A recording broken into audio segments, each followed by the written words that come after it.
আমার ইউটিউব চ্যানেলের পক্ষ থেকে সমস্ত দর্শক বন্ধুদের শুভেচ্ছা জানাই, তার সঙ্গে প্রীতি ও অভিনন্দন।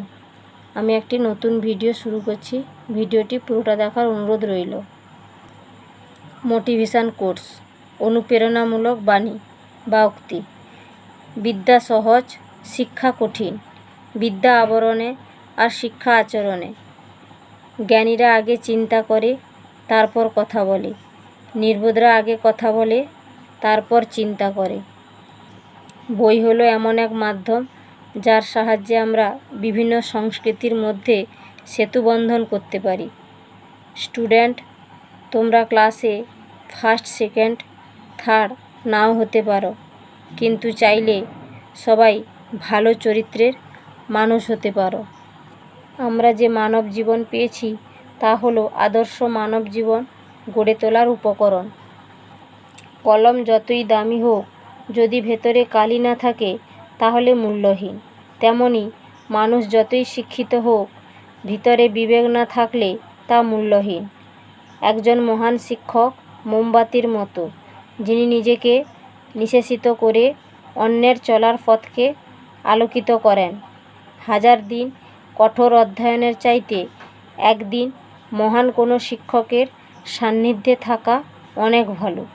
যে শিক্ষার দ্বারা চরিত্র তৈরি হয়, মনের শক্তি বাড়ে, বুদ্ধির বিকাশ হয়, নিজের পায়ে নিজে দাঁড়াতে পারে, সেই শিক্ষা মানুষকে আলোকিত করে। বাস্তব বড় কঠিন, তবু মানুষকে মেনে নিতে হয়। পৃথিবী এত মায়ার, তবুও তাকে ছেড়ে যেতে হয়। জীবন এত জটিল, তবু মানুষকে বেঁচে থাকতে হয়। মৃত্যু এত যন্ত্রণার, তবুও তাকে বরণ করতে হয়। আমার লেখা গুরু ও শিষ্যকে নিয়ে কবিতা। জানি না কবিতাটা কতটা ভালো লাগবে। ভালো লাগলে লাইক করবেন, কমেন্ট করবেন, শেয়ার করবেন। প্রথমে বলি, গুরু ও শিষ্য বলতে কি বুঝি।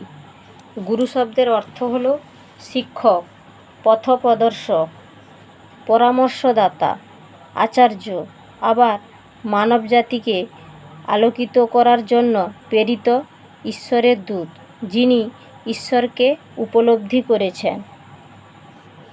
শিষ্য শব্দের অর্থ হলো ছাত্র, অনুচর, শিক্ষার্থী, ভক্ত, আবার যে তার সমস্ত কিছু অর্থাৎ নিজের দেহ, সম্পদ ও জীবন গুরুর কাছে সমর্পণ করে ও তার কাছ থেকে যোগ শেখে।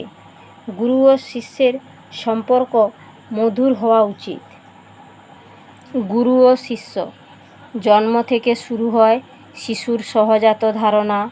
বড়দের আদর, স্নেহে, যত্নে শিশুর জাগে শেখার অনুপ্রেরণা।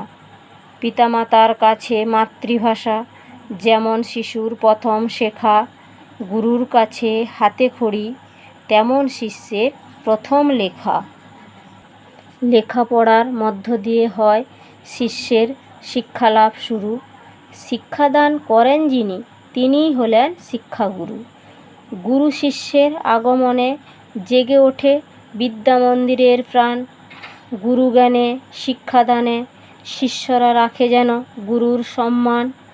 বিদ্যাদানের সঙ্গে সঙ্গে গুরু শেখান সদ আচরণ। সুশিক্ষা নিয়ে যেন শিষ্যরা করে ভদ্র আচরণ। বিদ্যাপ্রাপ্তি হলে পরে আবার কখনো বা শিষ্য হন গুরু। শিক্ষাপ্রাপ্তি পরে গুরু হয়ে তিনিই আবার শিক্ষাদান করেন শুরু। গুরু যেমন দিনের পর দিন শিষ্যদের শেখান, শিষ্যরা তেমন সারা জীবন রাখে যেন গুরুর সম্মান। আজ এখানেই শেষ করছি। সবাই ভালো থাকুন, সুস্থ থাকুন। ভগবান সবার মঙ্গল করুক। ভুল ত্রুটি থাকলে আমি ক্ষমা প্রার্থী।